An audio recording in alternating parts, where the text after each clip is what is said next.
Oui, Madame la Présidente, mes chers collègues, je dois dire qu'effectivement, comme tous mes camarades, nous sommes assez perplexes face à ces divers échanges et il semble que vous n'ayez pas véritablement pris l'ampleur de la colère fiscale qui traverse notre pays.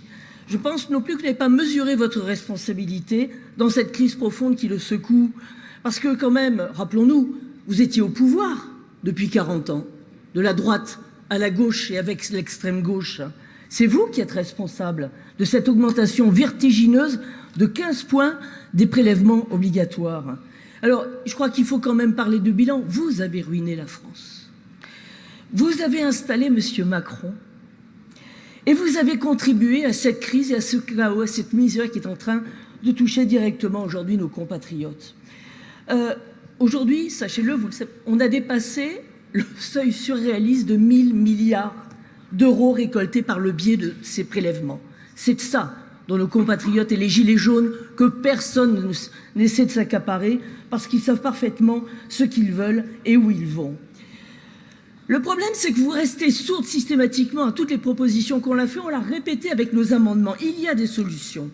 Vous continuez de vous enferrer dans la voie de la hausse de la pression fiscale, alors que depuis le début du mandat, et moi je me souviens aussi dans les mandats précédents du temps de M. Bourquin, concernant notamment la carte grise et les taxes sur la TICCP, nous sommes constants et cohérents. Nous avons demandé une harmonisation de la fiscalité sur les cartes grises afin de l'aligner non pas au plus haut comme vous l'avez fait, mais au plus bas.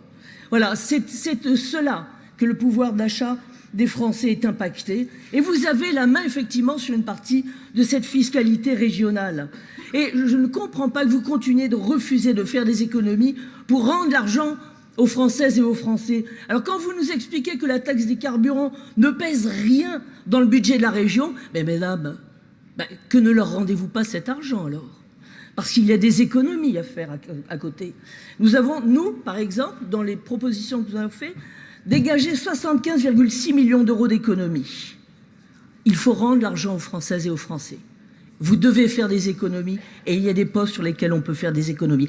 Je voudrais quand même revenir, et sans faire d'hors-sujet, sur votre propos préliminaire, où tout est honteux, sans vouloir vous offenser, bien sûr. Vous avez parlé de mondialisation, effectivement, qui impacte nos emplois, notre économie et aussi notre santé. Et l'austérité.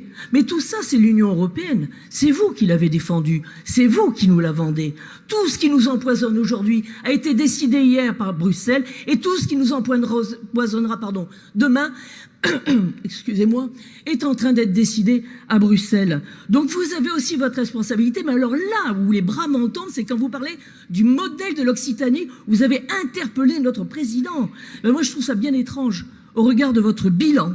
La pauvreté, la précarité qui règne dans notre région. Je trouve ça aussi étrange, excusez-moi du peu, de la part d'un ancien membre du gouvernement qui aujourd'hui est tombé à 6,5%, sans vouloir vous offenser.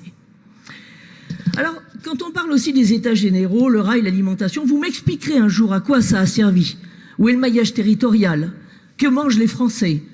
Où sont les TER? À quelle heure ils arrivent? Combien ça coûte? Est-ce que la ruralité a été connectée au centre métropolitain? Vous nous l'expliquerez, tout ça. Et quand vous nous parlez d'échanges et d'écoute, je ne parle pas de Saint-Gaudin et de cet épisode que je trouve inopportun et malheureux, et vraiment, on est allé en dessous de tout. Mais par exemple, pourquoi est-ce que vous ne feriez pas des états généraux de l'immigration pour demander à nos compatriotes ce qu'ils pensent de cette immigration? Vous savez, celle que vous soutenez, celle que vous financez, celle que vous encouragez, alors que vous devriez d'abord penser aux Françaises et aux Français. Sur le fond et la tenue de ces dossiers, je voudrais vous faire 2 remarques pour essayer de me mettre au niveau de l'intelligence collective et parler à votre intelligence institutionnelle. Le rapport numéro 2, il est illégal. Il est illégal parce que la modulation sur les taux de la carte grise a été refusée hier, après le Sénat, hier, à l'Assemblée nationale, et vous n'avez pas le droit de présenter cet amendement. Ce vote a été rejeté, il est illégal. Deuxième remarque, il manque 22,1 millions en recettes dans votre budget. Votre budget est déséquilibré, votre budget est caduc, si je peux me permettre, sans vouloir vous offenser, de vous donner quelques petites leçons ou quelques remarques. N'y voyez pas comment dire, d'intention malhonnête ou désagréable de ma part. C'est pour notre bien à tous, c'est pour votre bien, c'est pour le mien, c'est pour le nôtre, c'est pour la région. Ensuite, sur la forme. Le problème, c'est que sur la tenue des assemblées, madame, où vous souffrez d'hémiplégie sans vouloir vous offenser, ou alors vous avez la mémoire bien courte. Je tiens quand même à vous rappeler que sur votre discours d'intronisation, quand nous avons tendu la main, en vous disant que nous travaillerions avec Merci vous de conclure, dans le cadre d'une opposition constructive, vous nous avez dit « je suis militante avant tout, je me battrai contre vous », c'est-à-dire contre tous les électeurs qui ont voté pour nous et tous les autres. Alors madame... Merci de conclure, madame Jamé.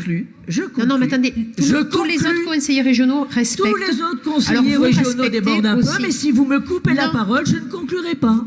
Vous concluez. Donc, dans l'exercice de la démocratie, madame Delga, écoutez-moi bien. Effectivement, la démocratie doit s'exercer. Elle passera par les urnes. Et là, je vous rassure, on arrive.